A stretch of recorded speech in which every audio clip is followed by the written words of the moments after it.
Hi, my name's Andrew Abyss. I'm a filmmaker based in Melbourne. I've made a series of movies on Fukushima Beach to highlight the great peril that is emanating from Fukushima. We really need to get the word out there. So please watch this movie, please remix it, burn copies, and yeah, just freely distribute it. Now please support me as a filmmaker by considering purchasing a copy of this movie. There'll be details in the box below. All my movies are put on YouTube for free. So if you could support my channel and me as a filmmaker in that way, that would be great. But please do share the movie and tell me what you think. Thank you all for watching, and wish you all a very good day.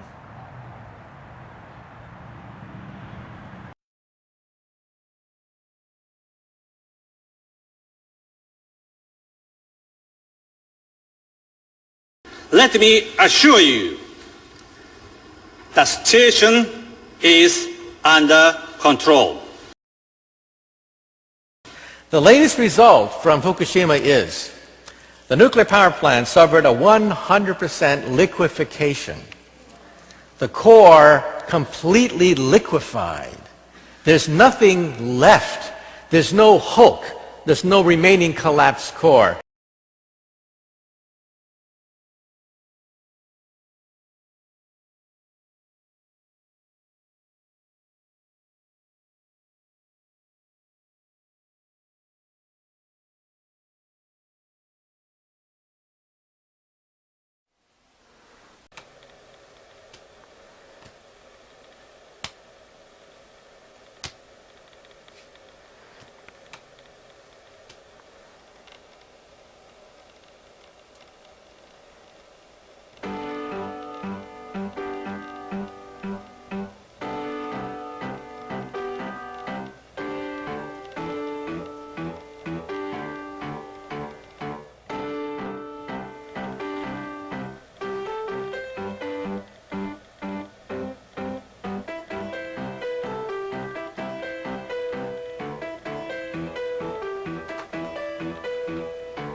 お願いいたします。それではクアラルンプールまでの空の旅、どうぞごゆっくりお進みくださいませ。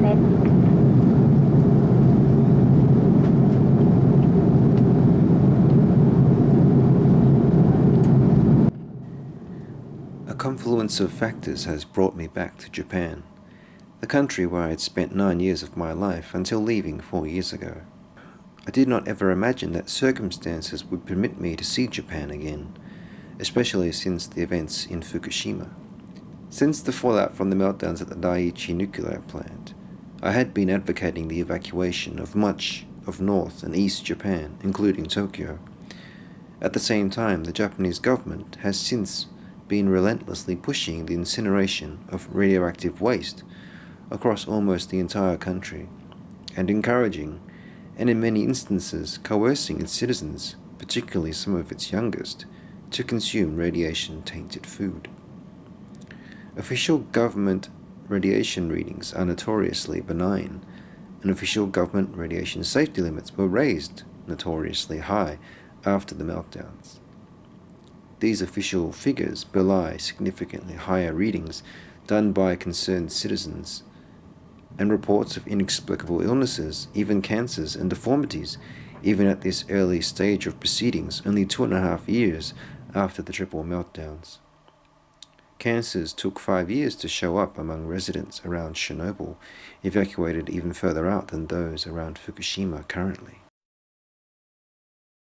With radioactive water and vapor leaking and emanating from 3 nuclear fuel reactor cores still boring into the soil, and the massive stack of cesium fuel rods still suspended 40 feet in the air in an earthquake, tsunami, and typhoon-prone sector of northern Japan, the sum of these fears, overwhelmingly, had dissuaded me from ever bringing my family back to Japan.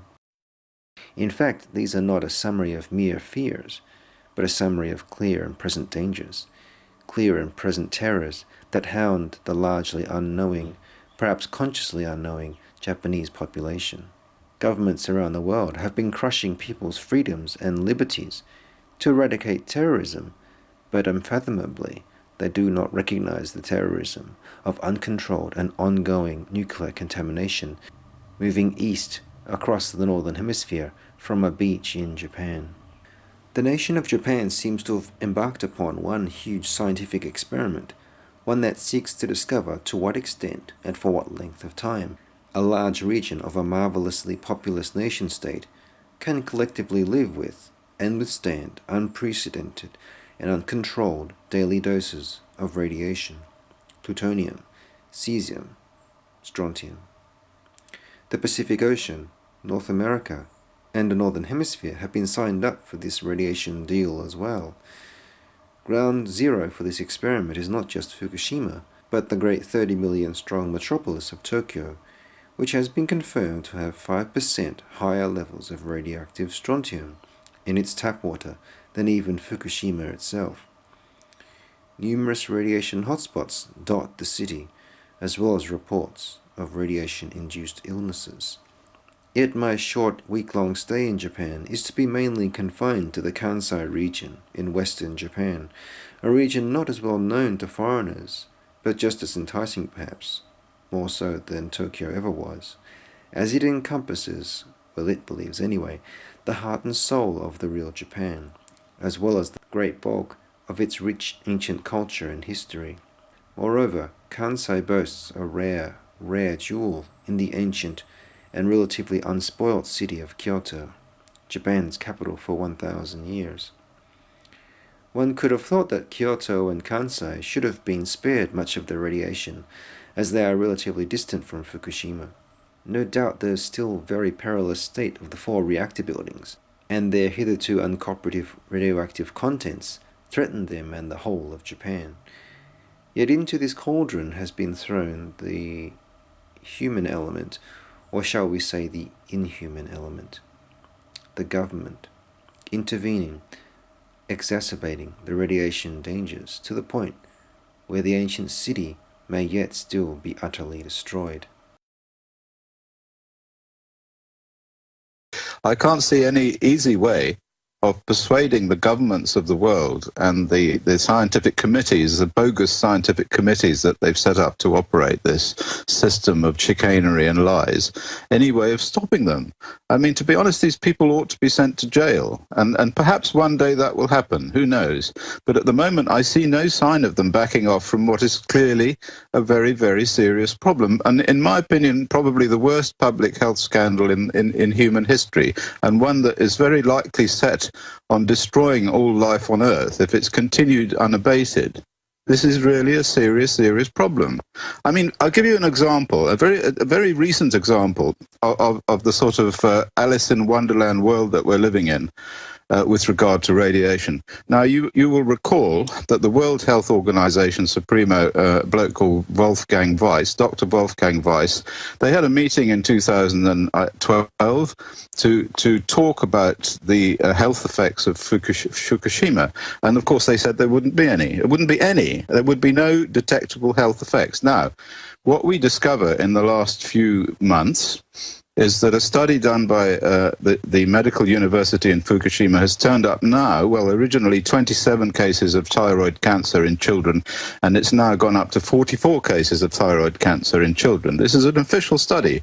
Now, the university department which made this study, they say, I mean, and it's quoted in the Japan Times, they say, we do not see that these thyroid cancers are associated with the Fukushima contamination. I mean, can you imagine such nonsense? Now, the actual background rate for thyroid cancer in Japan, I've dug out, it's actually 0. Now, so this was a study done in 2005. And if my colleague, Professor Michael Malko of the Institute of Power in Belarus, worked on the increases in thyroid cancer in Chernobyl, and he was able to determine a pre-Chernobyl rate in thyroid cancer in children. And it was something like 3 cases in 16 years in the whole population of Belarus, okay? Now, therefore, it's easy to work out that the excess risk in Fukushima of thyroid cancer in children is approximately 200 times the expected value. So it's not like 1.5 or 1.3 or 20% or something like that. It's about 200 times. But nobody's saying, oh gosh, we got it wrong. Oh dear, the internal radiation must be worse than we thought, or any of this stuff. We hear a deadly silence from these people. They should all be sent to jail. I think it must be some kind of psychological denial. I think you'd probably better talk to sociologists and psychologists about this rather than to a scientist. I mean, I have thought about it, and I've thought of the various ways in which it can work. And I can step back from it and step back from it, and eventually we get back to a situation where it is really quite political. It's about the domination of one set of people by another set of people, and the wars and the lies and so on that have continued throughout the whole of history. And so, in order to explain this, basically all you're doing is explaining all the things that have happened in history, which are equally insane, to be honest. We've had situations like this again and again throughout history, and so therefore it's not really anything new there, except that in this case it's a question of the magnitude. It's a sort of third world war, isn't it? It's the governments versus the people. It's truly extraordinary.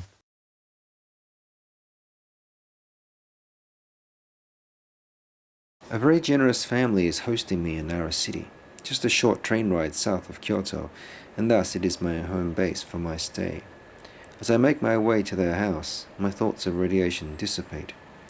I think only of how this used to be my home and how I have missed it.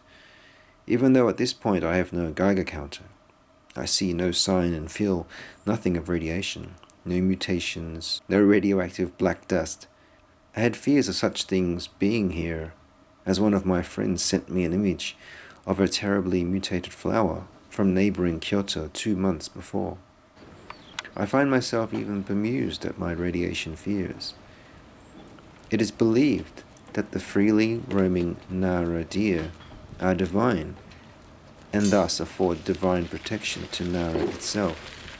It seems on this inspection, this still seems strangely true, even after 311.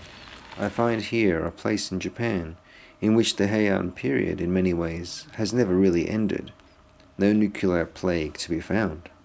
The only nefarious invasion by foreign bodies discernible is a jovial German folk-inspired brass band, inexplicably promoting the coming of Nara Oktoberfest in June.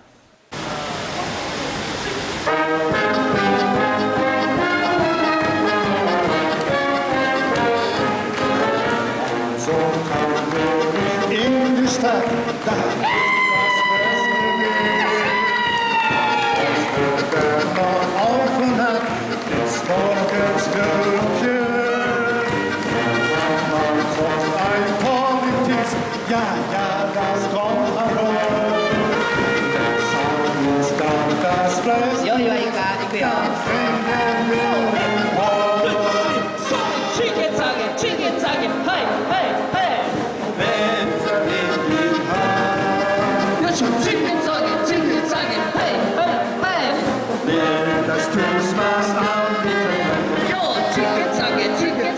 As they incite the small crowd into a mild frenzy, I cannot help but think that this is a little bit like the general plight of Japan.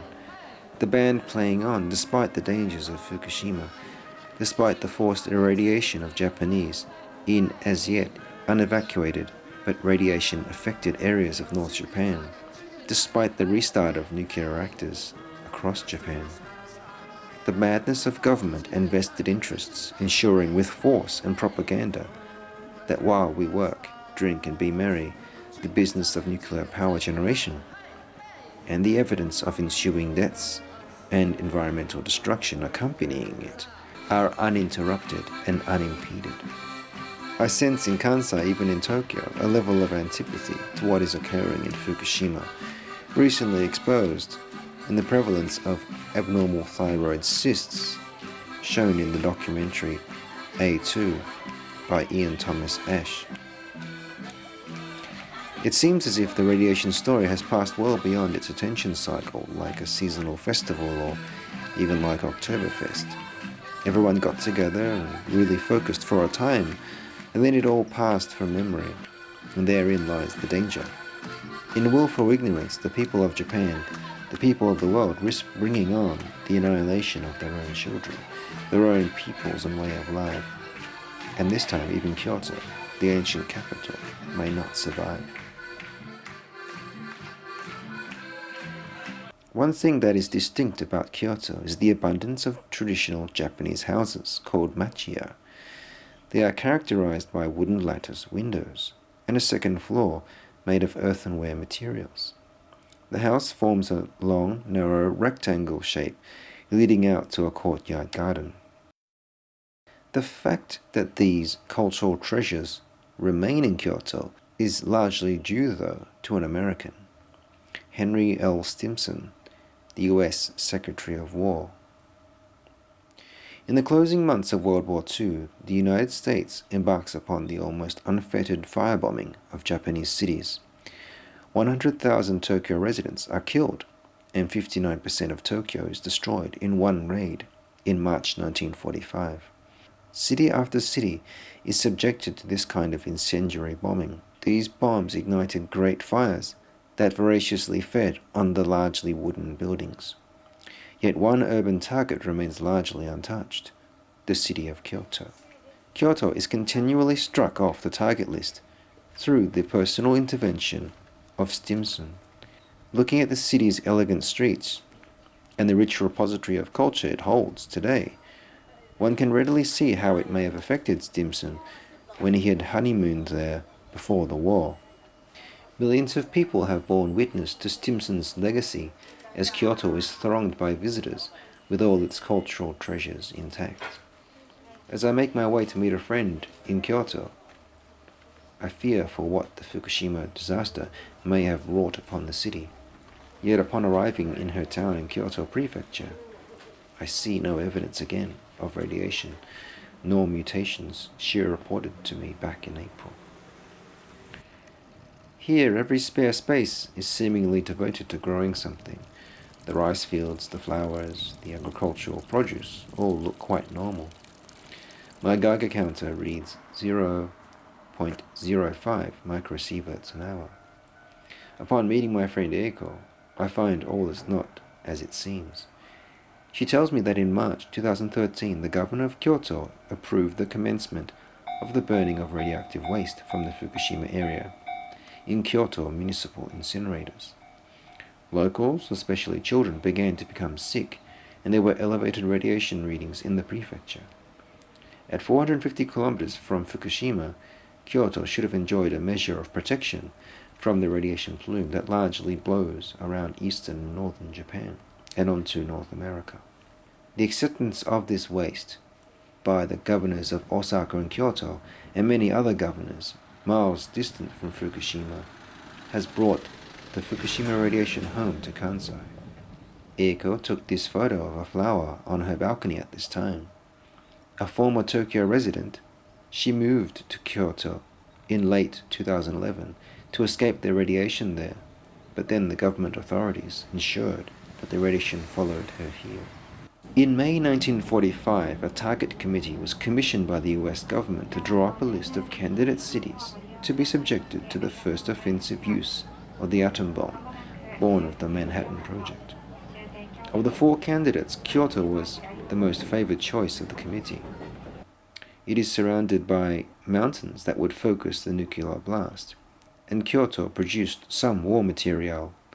But the major reason was that the people of Kyoto were judged to be the most sophisticated and educated in Japan, and therefore assessed to be the most able to understand the significance of the atom bomb where it dropped on them, thereby generating a greater spur for Japan's ultimate surrender, as the futility of fighting a nuclear-capable United States would then be apparent.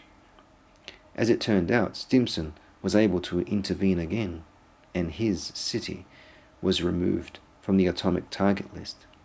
Kyomizu Temple lies on a mountain ridge on the eastern edge of Kyoto City. Visitors often take photos against this backdrop that overlooks Kyoto City.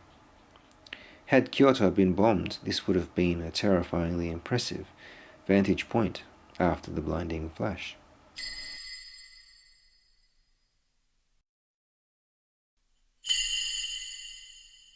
Such is the wrath and providence of history. Kyoto was spared by Stimson. Kokura was spared from atomic bombing by a heavy cloud on August 9, 1945.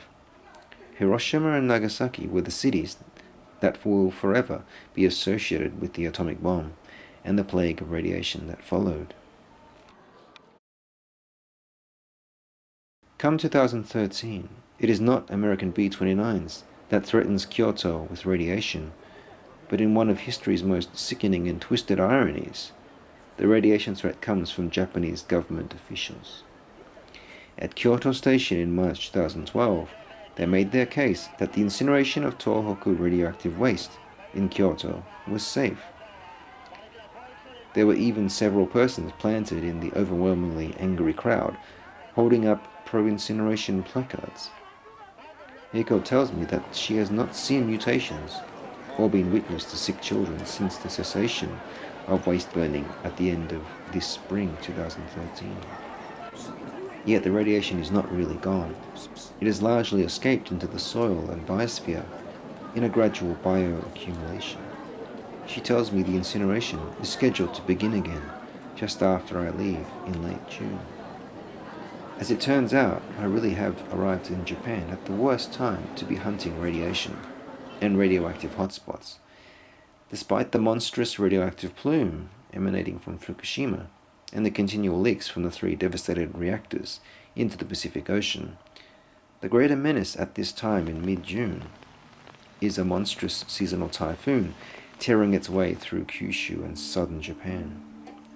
So large are these typhoons that they render even more central Japanese cities such as Osaka and Tokyo on their periphery watery urban morasses. Only for a few hours a day is it not raining. I think to myself that it is safe to say that the typhoon is blowing the bulk of any radioactive plume out to the Pacific. As the rain drags on, I make my way by night bus to Tokyo, under cover of darkness, so to speak. I am a little nervous at the prospect of going there, and at the same time feel some self-loathing, as the radiation perhaps couldn't really be that bad. These are the kind of mind games I discover Eiko plays too. living in Kyoto. You know that the radiation is around somewhere, but you shut it out of your mind just to get on with those around you, dropping in and out of both a constant wariness and a lulled complacency several times a day. The apparent normalcy of life in Osaka and Kyoto makes inroads into my thoughts that Tokyo will be almost surely the same. In fact, Osaka and Kyoto seem to be experiencing somewhat of an economic mini-boom, as tourists from Asia are flocking to the area.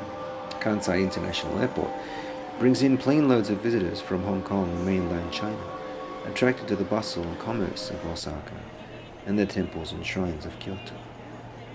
But this belies a darker truth that is greatly due to the gradual and inexorable depreciation of the yen, spurred on by the rampant money printing of the Abe government. The TV news is permeated with reports of food price rises, coupled with the hiking of the consumption tax come July. Moreover, the influx of tourists here in Kansai is due to a silent consensus among them that the radiation in East Japan and in Tokyo is much greater than the government is conceding. Thus, these Chinese visitors are voting with their yuan, or currency exchanged yen, as to where it is truly safe to set foot in Japan. Not that Kansai is in any way immune to what is occurring in Fukushima. The reports from Fukushima tell of continuous and critical radioactive leakages that contaminate the groundwater, far around reaching well beyond Tokyo. Independent video reports reveal still astronomical radiation in areas well beyond the evacuation zone. Sterile external shots of the buildings at the Daiichi facility on the news tell nothing of the burning nuclear fuel inside and beneath them, nor of the radiation it is bringing to the people around the northern hemisphere. As my bus reaches in closer and closer to Tokyo, I remember how much has happened to the city since I left, and how much I have missed the place, and the guilt for being wary of it ever since 3/11. I am awake to find that we are approaching Yokohama, a city in its own right, but often thought to be a glamorous satellite of Tokyo. Since the days after 3/11, I have thought the whole city to be a metropolis living on borrowed time, a complex leviathan, an economic, political, and cultural powerhouse of a city in decades of denial that it should have been relocated westward long ago, as it was settled on an active fault line. 3/11 only reinforced the folly of delaying the relocation much more. A government-commissioned scientific study in the days after 3/11 on the ramifications of the accident was suppressed by then Prime Minister Naoto Kan. The report, urgently prepared by the head of the Japan Atomic Energy Commission, Shunsuke Kondo, and submitted to the Prime Minister on March 26, 2011, recommended Tokyo and its suburbs be evacuated, and the Daiichi nuclear facility abandoned if any of three events occurred: explosion in the reactor protective structures, complete reactor meltdowns, and structural failure in the cooling ponds. The events at Fukushima Daiichi fulfilled not merely one, but all three of these criteria, and yet Tokyo remains unevacuated. All news reportage from alternative media sources that is then followed up by mainstream sources 6 to 12 months later merely confirm in drab but nevertheless damning headlines. They tell of constant power failures, equipment failures, constant radioactive leaks, steam or water seeping into the ground and ocean. A concession has just been made that TEPCO must regularly dump radioactive water, as it exceeds storage capacity regularly. All this peaceful-looking chaos management at a highly radioactive site is predicated on the hope of another earthquake not hitting the area for decades to come. As my bus reaches closer to central Tokyo, my Geiger counter merely registers 0.03 microsieverts an hour. Despite what I know to be true at Fukushima, I begin to feel that if there is radiation to be had here, I won't be finding it. My counter is less than ideal for radiation readings in soil. Tokyo soil that nuclear engineer Arne Gundersen tested to be of the grade of nuclear waste. in 5 different sample locations in 2012. I alighted Ueno Station. Ueno Park is right by, a ripe candidate for some testing. Trudging around after another night of typhoon rain, the counter never gets beyond 0.05, even on the ground. Either the typhoon is blowing the airborne radiation away and is washing any surface radiation deeper into the soil, or we have a completely overblown and illusory radiation threat in Tokyo. Through the saturated torii gates and down to Shinobazu Pond, Ueno is not revealing anything damning. It has, like Nara, perhaps stood still in space and time, oblivious to faraway man-made disasters. Making my way back up the hill, I find Ueno and Tokyo itself is starting to awake. People are making their way to and from the various museums located in and around the park. School children are filing in orderly hordes to Ueno Zoo from the train station. I notice the sky is becoming less overcast. It is warming up, and the sun is breaking the dominance of the typhoon for now. I let my feet dry a little and watch the kids beam past. It seems that as the typhoon tunes out, something powerful has moved back in. Something is exciting the Geiger counter. The counter can't distinguish between alpha, beta, and gamma rays, but within it, the tube of normally inert gas is being charged. Within the tube is a positively charged rod, and the tube itself is negatively charged. As ionizing radiation enters, the gas within it becomes ionized, with electrons making for the rod and ions for the tube wall. In the stampede each way, it creates a cascading current that the Geiger counter measures and displays on the screen. The counter suddenly reads 0.1 microsieverts an hour in the increasingly sunnier weather. As the number of children increase with the sunshine, the radiation seems to respond in kind. It seems I have found the radiation I have been looking for. These kids' young bodies are still developing rapidly, and hence they are the most vulnerable to the radiation present.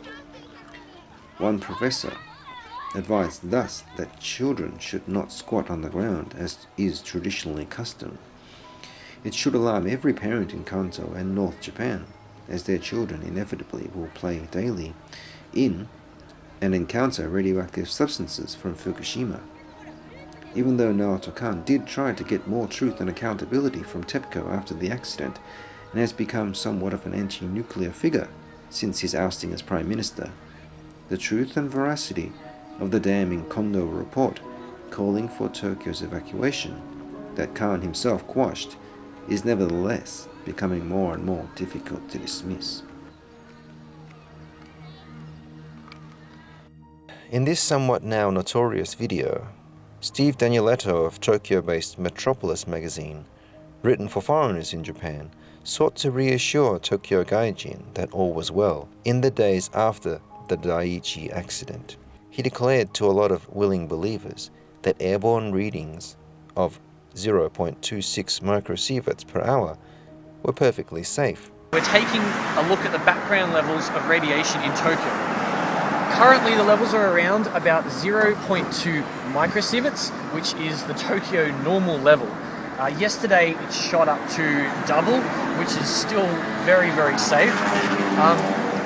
It starts to get dangerous at about 4,000 to 40,000 times this level, and it becomes deadly at round about 5 to 10 million times this level. So we have nothing to worry about at the moment here in Tokyo. Those levels are extremely high.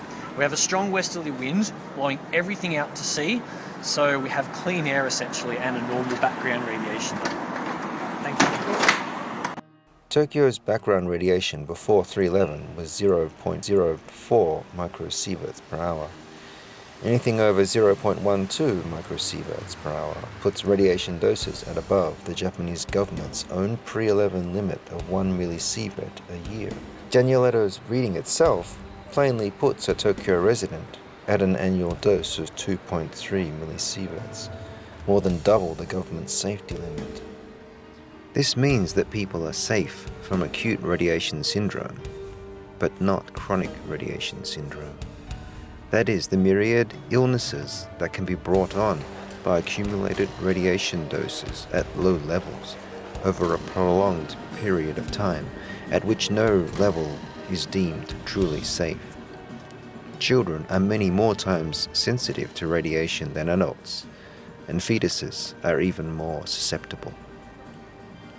This, of course, does not account for the strontium in Tokyo tap water, no doubt bioaccumulating in its residents, the radiation accumulating in the soil that Tokyo and North Japanese children have been ingesting during normal hand-to-mouth movements typical of day-to-day childhood play, nor the largely undetectable and invisible radioactive hot particles found in Tokyo car filters and air conditioners in 2011, suggesting to Dr. Chris Busby and nuclear scientist Arnie Gundersen that the average Tokyo resident breathed in 5 to 10 of these radioactive hot particles every day in the months after 3/11.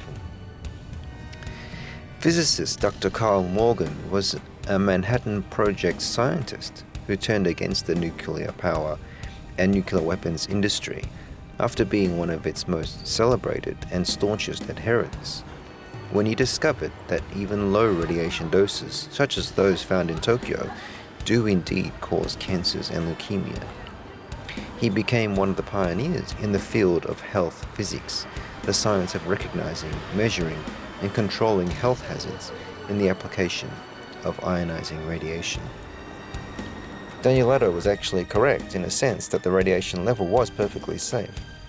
That is, for someone planning to live for only another 5, 10, 20 or 30 years, as these are the typical timeframes for the cancers and leukemias to appear, and as long as the wind never changed direction for the foreseeable future. Perhaps his fears were assuaged by the Japanese government raising the radiation safety limit from 1 to 20 millisieverts a year, only to have the limit revised back down to 1 millisievert at the angry behest of Japanese parents. The 1 millisievert a year level is predicated on the pre-3/11 understanding that even low radiation exposure can be deadly over time.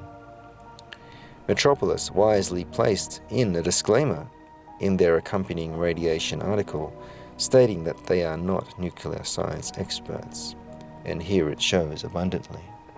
What cannot be disclaimed is that the radiation is blowing out to the Pacific Ocean and on to North America, dismissively referred to as if it were of no consequence. Unfortunately, the consequences are real and tangible.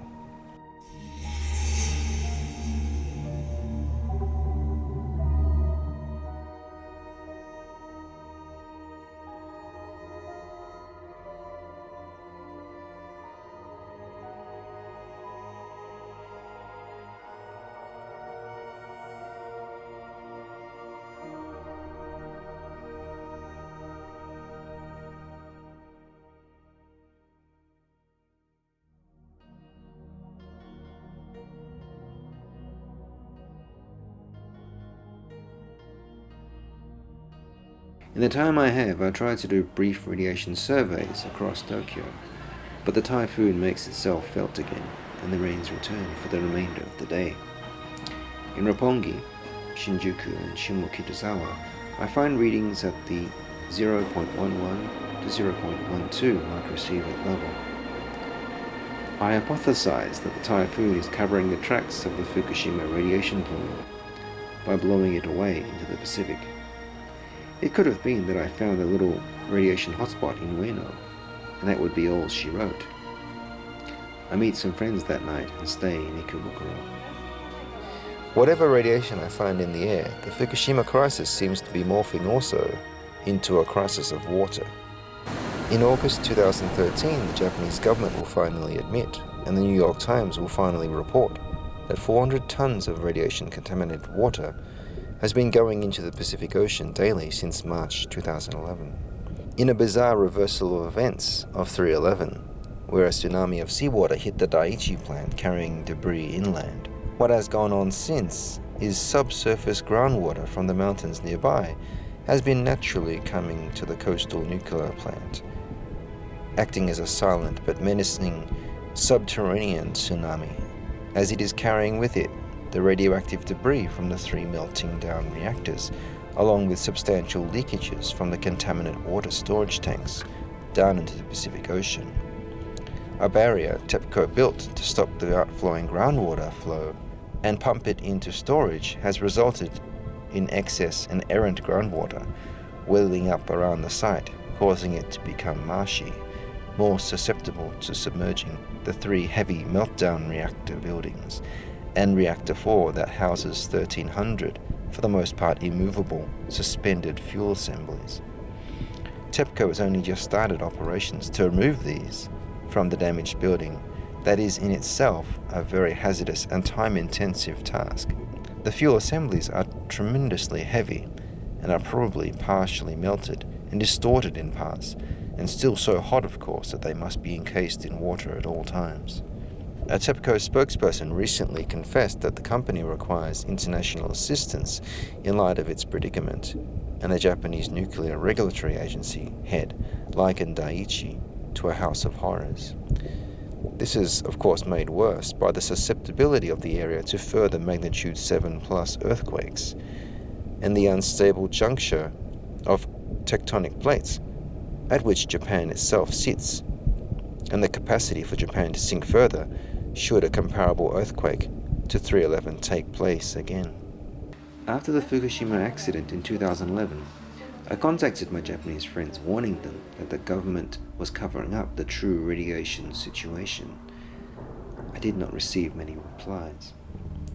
One of my Tokyo residing friends, though, thanked me for my concern, but said that she had, quote, faith in Japanese technology to solve the problem, end quote. Faith is a wonderful thing, but that, and a too optimistic appreciation of technology, has ushered in a cyberpunk reality.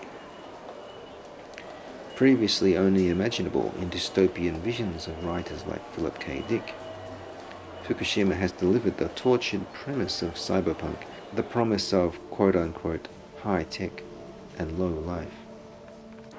The Japanese expression of this was birthed in films like Akira, where astounding and constant technological innovations have served to alienate the masses from one another, permitting vast oppressive conglomerates colluding with massive overwrought government bureaucracies to rule over them and kettle them in similarly vast physical and psychological ghettos. The cyberpunk heroes are solitary, jaded protagonists who are often hackers, challenging the military and technological powers that be. Lawrence Person wrote that they are, quote, alienated loners living on the edge of society in dystopic futures where daily life was impacted by rapid technological change, a ubiquitous datasphere of computerized information, and invasive modification of the human body.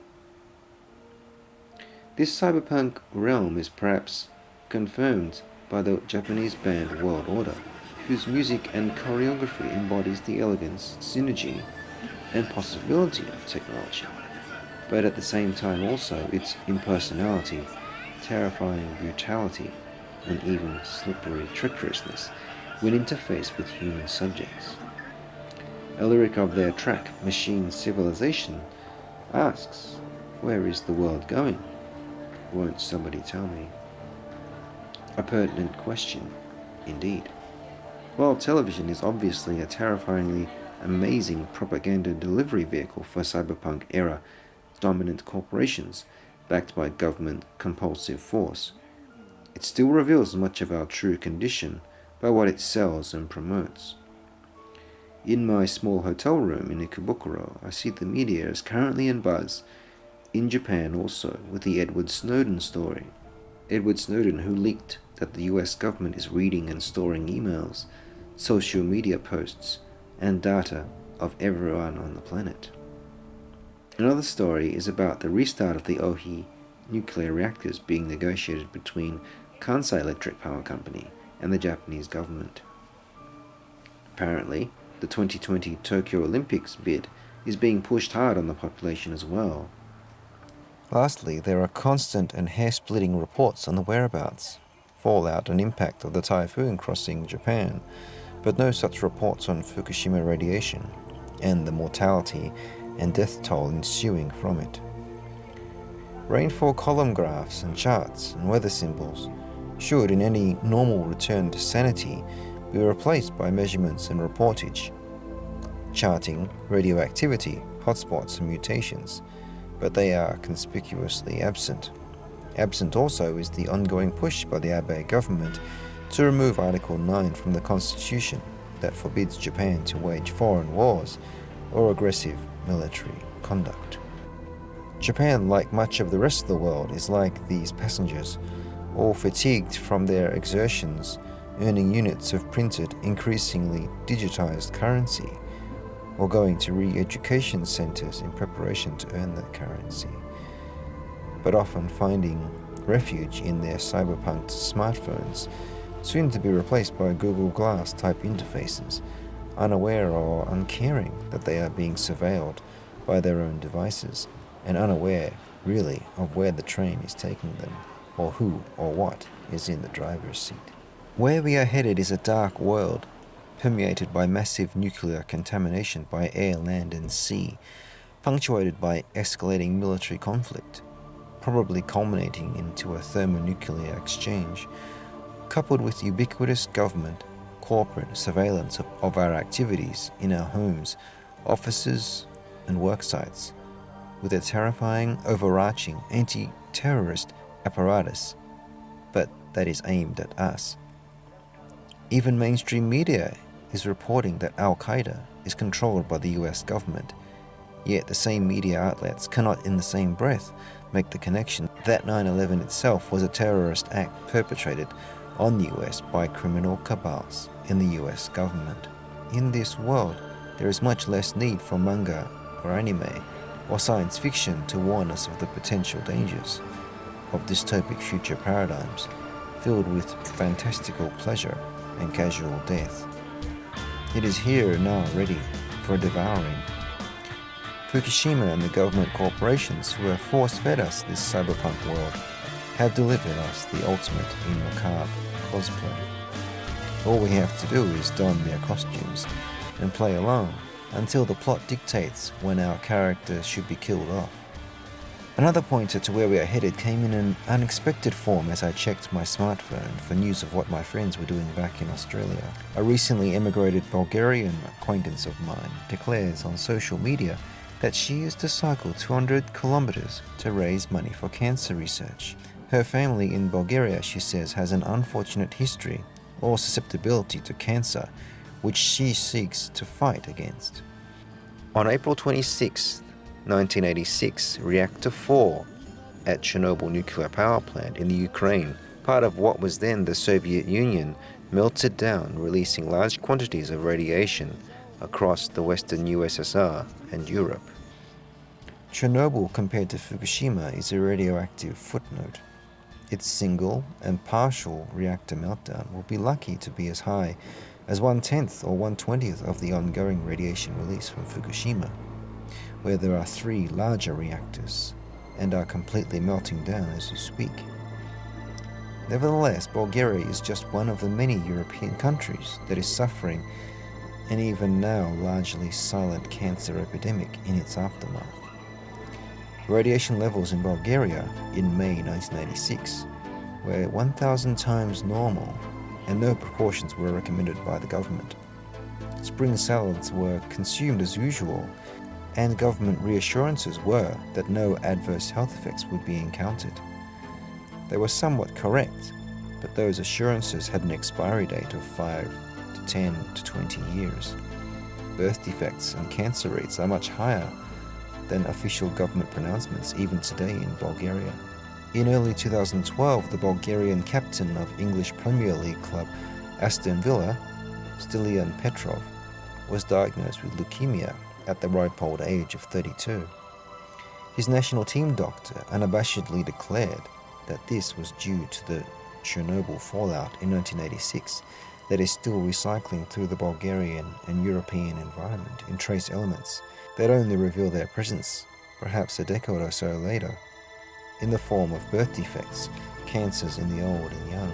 I think back to the children at Ueno, indeed all the children of Japan, since Petrov was just 6 years old when Chernobyl melted down and spread a toxic radiation cloud all over Eastern Europe. These children may or may not exhibit any signs of ill effects from Fukushima for now, yet some already have.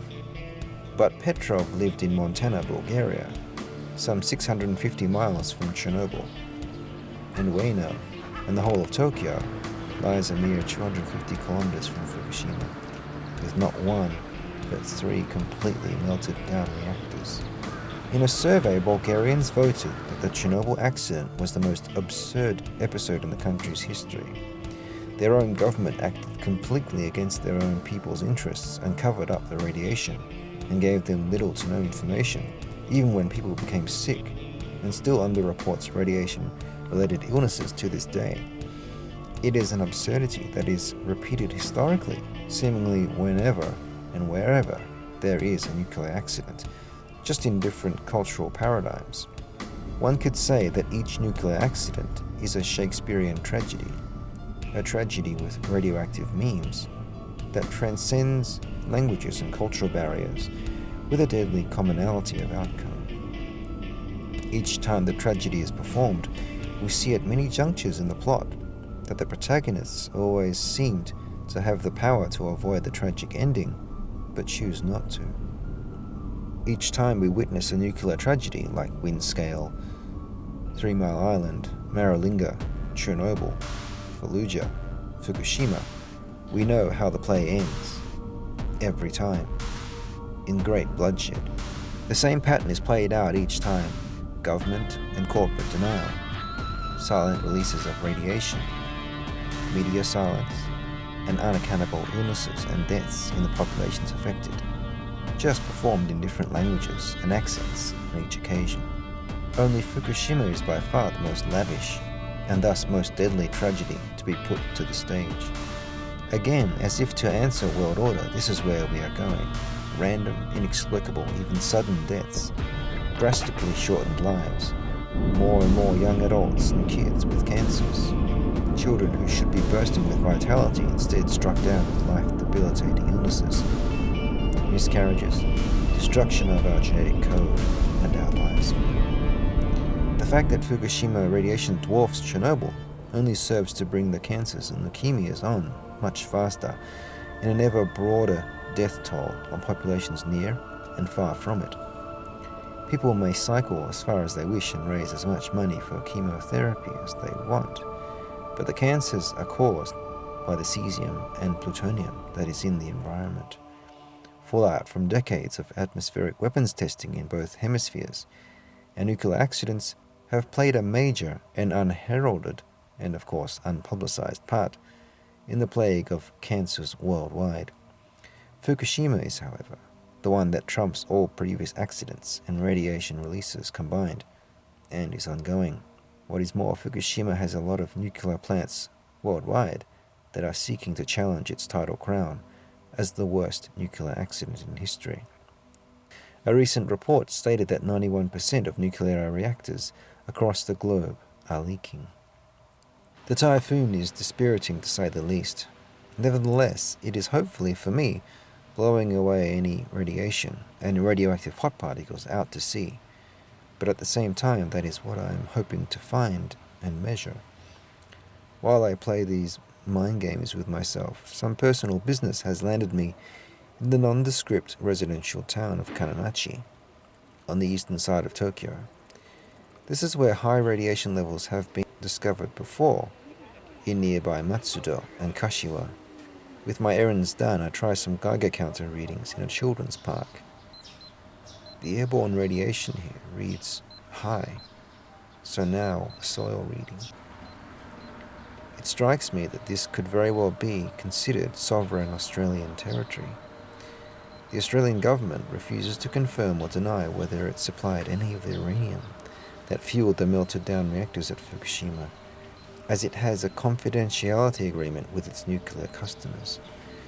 I am standing on one cog of the nuclear fuel cycle where uranium is mined for civilian power generation in places like Australia, and then passed on for nuclear weapons production that ends up in nuclear missiles, or depleted uranium munitions that when fired cause horrible birth defects in Fallujah, Iraq, Serbia in the Yugoslavian Civil War, and in US veterans themselves that fire them in the broader war on terror.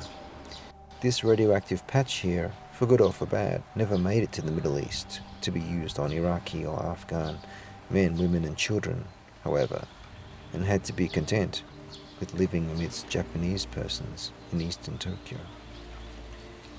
As large cities go, Tokyo still has a phenomenally low incidence of crime. Young children such as this young girl can walk to and from school or cram school in generally perfect safety, and this was one of the factors that would win Tokyo the 2020 Olympics in September. But what really menaces her and Tokyo at large from 3/11 onward is the silent stalker of ionizing radiation present in enough air, water, soil, food, and even in the advertising to bring on a devastating public health crisis in the years to come. 福島の桃届きましたか？届きました。めっちゃ匂う。食べたいよ。もう食べたいよ。いいけー。うまそう。水分半端ないね。美味しいな。甘い。美味しかったですか？福島の桃ぜひ食べてみてください。My time in Tokyo is running out. I'm already missing this place. I ensure that I have enough time to survey one last place, Ebis, that I have a particular fascination with.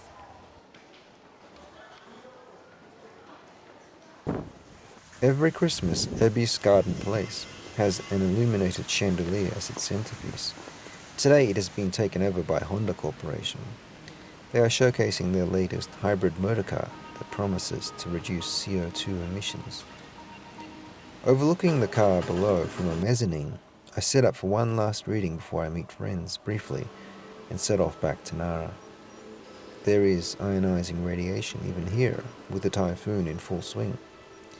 It looks to have made its mark here in Ebis. The United Nations has declared that CO2 emissions are creating dead zones in oceans, poisoning rivers and drinking water, as well as changing the climate. It is beyond incompetence and negligence that the very same organization cannot see this poison present before me.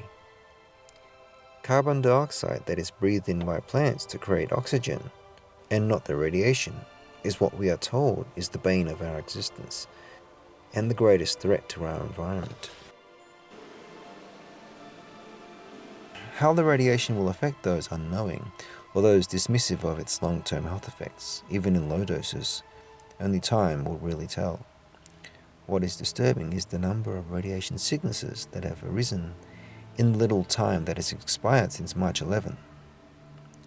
With cesium levels in Tokyo now confirmed to be much higher than previously thought, and cesium levels in Tokyo tap water confirmed to be as high, if not higher, than Fukushima. I recall a couple I know who left Tokyo for the United States a month earlier. Their 3-year-old child developed restrictive cardiomyopathy, where the heart does not beat nor circulate blood properly. The cause of such a life-debilitating condition is, according to medical authorities, not known. Those who have studied Chernobyl victims and the fallout's effects on children's hearts there point to radioactive cesium as being the cause. When speaking of Fukushima's multiple meltdowns, this is Chernobyl again, but written this time on a vast global canvas, many, many times larger. Arriving back in Nara, I hand back my Geiger counter to a friend who had lent it to me. On my last full day in Kansai, I'm meeting an old friend at Kyoto Botanical Garden, as I get slaughtered in rock, scissors, paper by her 4-year-old daughter over lunch. I think intermittently about what I found at the garden entrance a few moments before. The gardens are beautiful and elegant, with families enjoying a rainless Sunday afternoon together. Just like in Eiko's neighborhood in South Kyoto, there are no signs here of any radiation mutations that came in April. Those mutated plants, I assume, either withered away or have been culled, except for these two. On my last day, I have found a tangible sign of Fukushima in Kyoto. I have no Geiger counter now, but I am in lesser need of it. I can see the radiation with my own eyes now. Eiko had told me in general that Japanese people don't want to talk about the radiation, so I make no mention of the flower. Again, talking about the radiation would seem in the eyes of most Japanese generally as a form of unwarranted complaining about things that cannot be changed, like the weather. Rain, they say in Japan, builds character, and radiation, it would seem, is judged to do the same. Back in Kanamachi, Tokyo, I spoke briefly to an elderly lady about her feelings about the situation and if she saw any change in the environment. ね、手で触ったら良くないな。体に。そう。放射線の影響かな？ね。もう市民はどう考えますか？放射線について。心配とか心配けどしょうがないね。わからないもん。剥がってないから。そう。誰も引っ越す引っ越す人がいるの多分関西に引っ越せばわかんないよね。市民はしょうがないね。そう。今日はありがとうございますね。どうも。はい、すみません。Shoganai is a Japanese expression as predictable as the sun coming up in the morning. It summarizes the current majority of Japanese thinking towards Fukushima and the radiation. Many of my Japanese acquaintances are evasive on the subject, let alone my non-Japanese friends, who truly regard Fukushima and 311 as ancient history. It has even estranged me from many of them, as if radiation is a word not to be spoken or uttered, in a kind of cultural or commercial self-censorship, myopia or denial, whatever one wishes to call it. Eiko tells me that the most belligerent Japanese in the face of Fukushima radiation are young mothers. For her, Japanese men have abdicated their responsibility as protectors of the household and of the nation, as they often toe the company line and the government line and go along with official pronouncements. In this current state of affairs, we are merely encouraged to remain stationary witnesses to a grand murder, the murder of Kyoto. It is tempting to over-romanticize Stimson's sparing of Kyoto from incendiary and atomic destruction. Stimson reportedly hated war as he was a World War I veteran.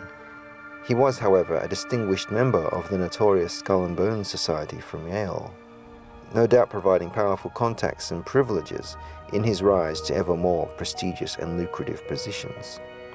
Skull and Bones philosophy is infamous for double-crossing other parties, doublespeak, and the brutal application of military force in order to achieve objectives. Stimson oversaw the targeting and bombing of civilians during World War II.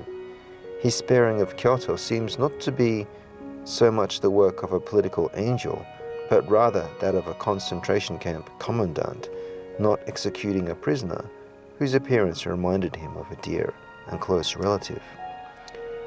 The bombing of cities was a means to a greater end. In directing and nurturing the Manhattan Project to create the bomb, he saw an opportunity to use the destructive power of the atom to usher in or force-feed the world an era of new nuclear-powered security where aggressors could be deterred or destroyed by this righteous weapon under an umbrella of American dominance. Stimson believed that the technology could be controlled. Technology can indeed be a wonderful benefit to us all, yet Fukushima is the latest and greatest example of how it can become like Tolkien's Ring of Power. It has come to be wielded with not merely reckless but also tyrannical abandon by an untouchable corporate military elite that propagandizes it to be infallible and ever beneficial.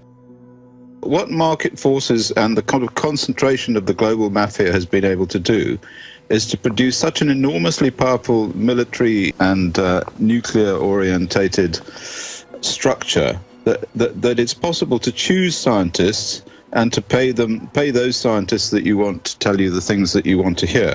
And terrible things can happen because then they can acquire around themselves other people like themselves, and then you end up with a situation which is monolithic and virtually impossible to deal with. What we have now is something that is almost universal and global. All of these things have conspired together to increase the concentration of radionuclides in the environment to a level where it is now threatening life on Earth.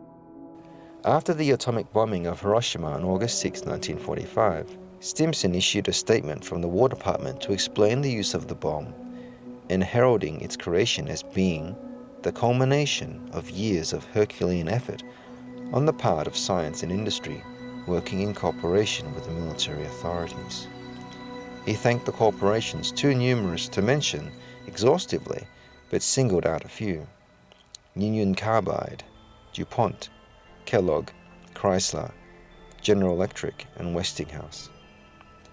One of the companies he was remiss to mention also was Monsanto, as it was crucial in the uranium enrichment process. It is these corporations today that are dominant players in the military-industrial complex that has taken over the reins of the US government. Stimson in 1945 probably never saw the cyberpunk era that he helped bring about coming in and usurping his utopian visions.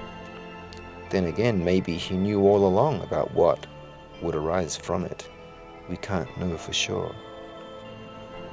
It is apparent that the technology and the output it discharges is being used against us for the benefit of the few, leaving many, many minions alienated, divided, contaminated and dying, often unknowingly, and surveilled constantly, with brutal state violence ready to pounce should anyone seriously challenge it.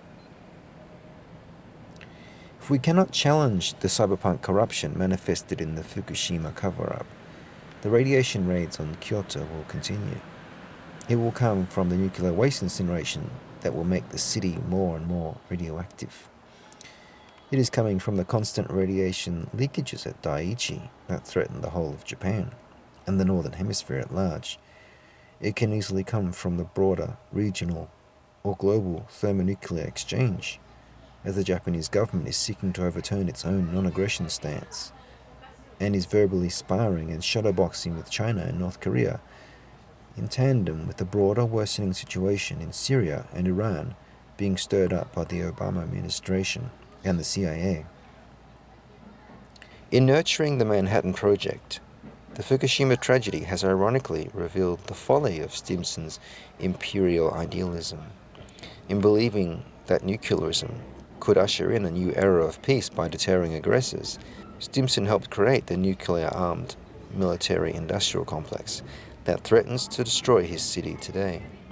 His wartime subordinate, Dwight Eisenhower, one of his protégés he molded and nurtured, became president in 1953 and created the IAEA, a UN body tasked with promoting nuclear power and therefore loath to ever condemn or act against the nuclear industry, even post-Fukushima. Yet Eisenhower, at the end of his tenure in 1961, saw some of the light and contemplated the enormity of the monster he inherited from Stimson and Truman, that he himself gave further sustenance. We must guard against the acquisition of unwarranted influence, whether sought or unsought, by the military-industrial complex. The potential for the disastrous rise of misplaced power exists and will persist. We must never let the weight of this combination endanger our liberties or democratic processes. For every old blackboard, there are now hundreds of new electronic computers. The prospect of domination of the nation's scholars by federal employment, project allocations, and the power of money is ever present and is gravely to be regarded. We must also be alert to the equal and opposite danger that public policy could itself become the captive of a scientific technological elite. Eisenhower, like Stimson, helped unleash the nuclear genie, and now in Fukushima it is well and truly out of control. We find that the corporate-driven imperial aggression of the military-industrial complex, like the Pacific fallout itself, is similarly out of control. This is about the large-scale, indiscriminate use of weapons that the civilized world long ago decided must never be used at all. I went back and I watched the videos that anybody can watch in the social media. It is really hard to express in words the human suffering that they lay out before us. The images of entire families dead in their beds without a drop of blood or even a visible wound. Bodies contorting in spasms. Human suffering that we can never ignore or forget. Our sense of basic humanity is offended not only by this cowardly crime, but also by the cynical attempt to cover it up.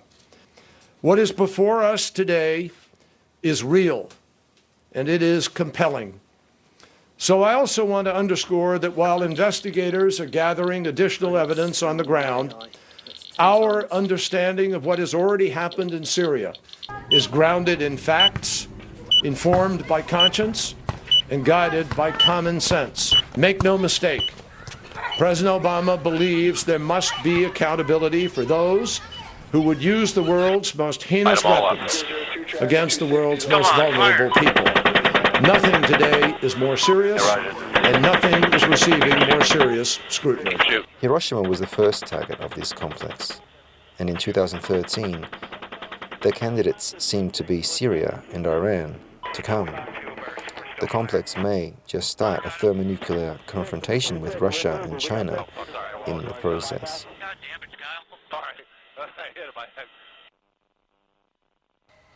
We probably could not imagine that we could be culpable in any of this. Yet we are not bystanding innocents because this is our world too. Or is it? The preservation of Kyoto is of course allegorical for all that is precious in this world and rightful of our protection. If we cannot overturn what is going on, then we are culpable in its and our own destruction. A visit to Todaiji Temple just south of Kyoto in Nara is a perennial rite of passage for almost every Japanese schoolchild. Buses bring school groups here from across Japan almost daily. Within the temple is a huge stone Buddha. Behind it on the right stands one of the large pillars with a narrow passage in its base. It is believed that if one is able to squeeze oneself completely through to the other side of the pillar, then enlightenment is attained. The children manage it easily, with a commemorative photo to boot, but the adults often struggle to do it so easily.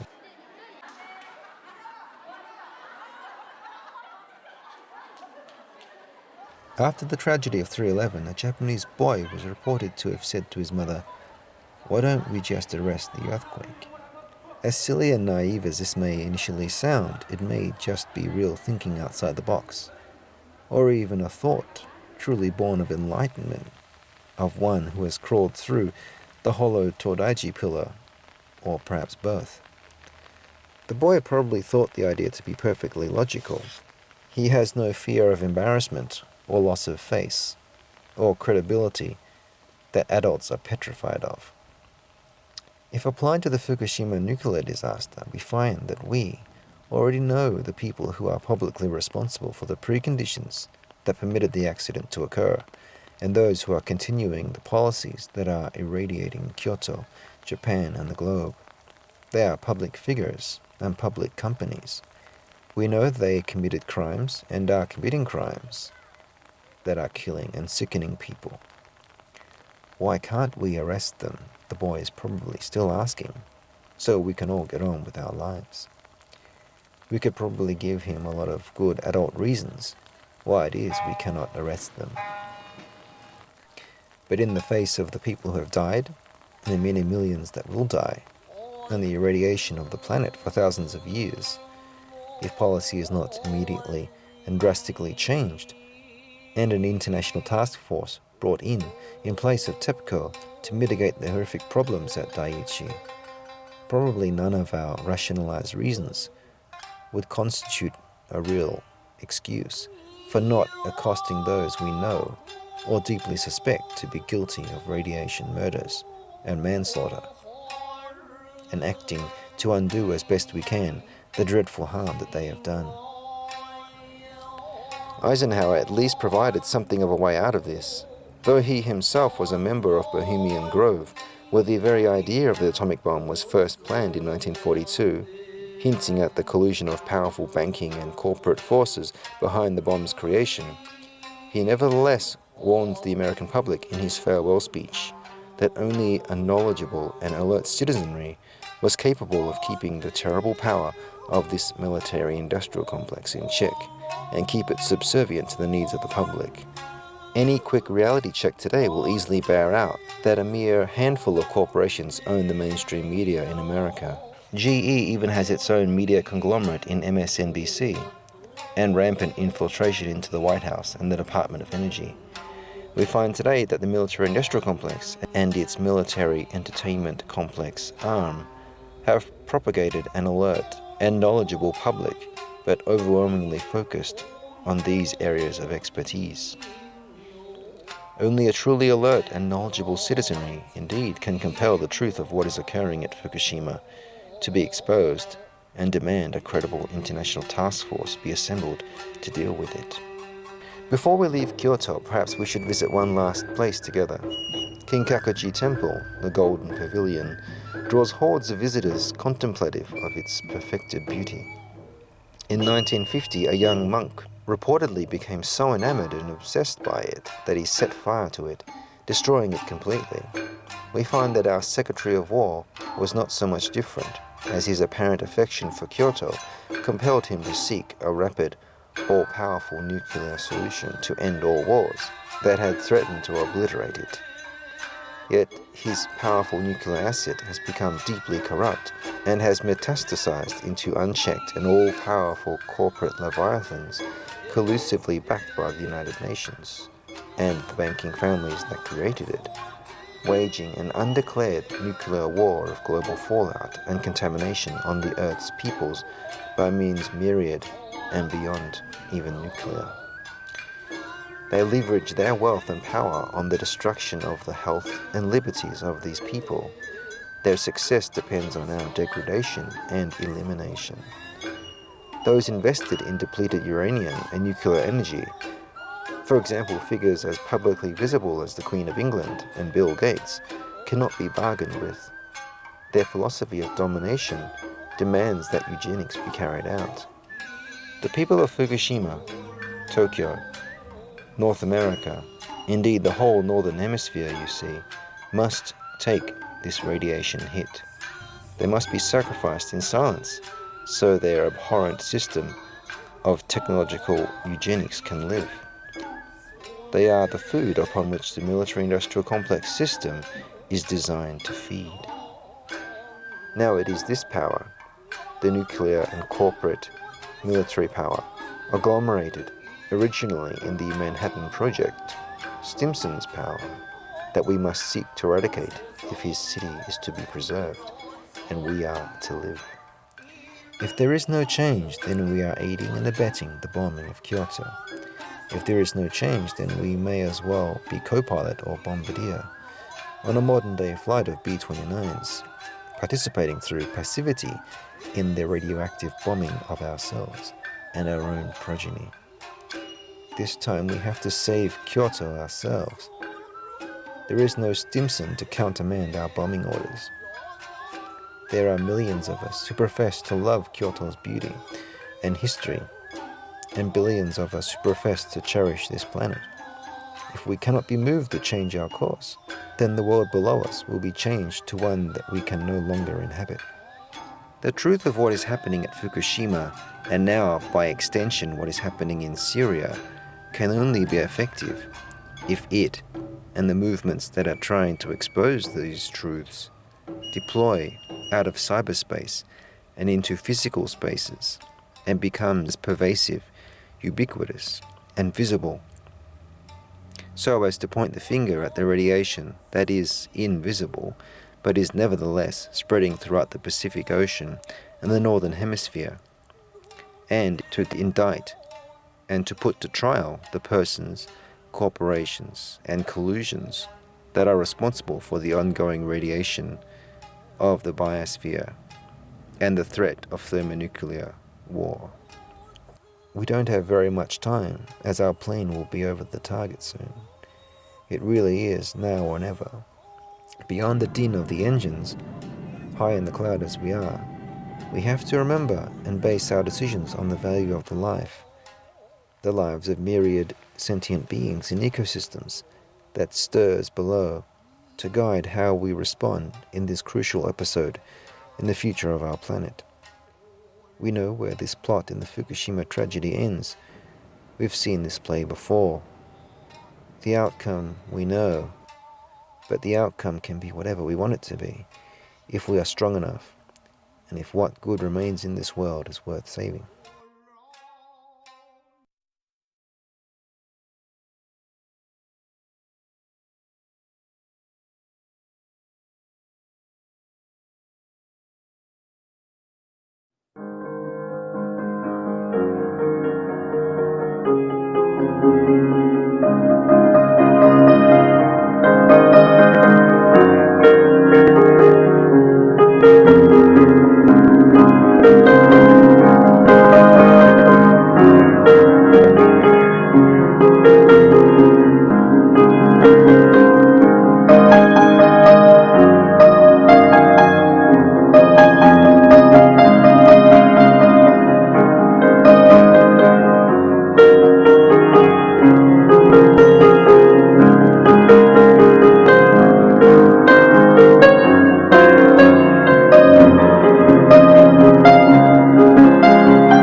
We need to get subscribed and get this unity stronger and beat YouTube at their own game.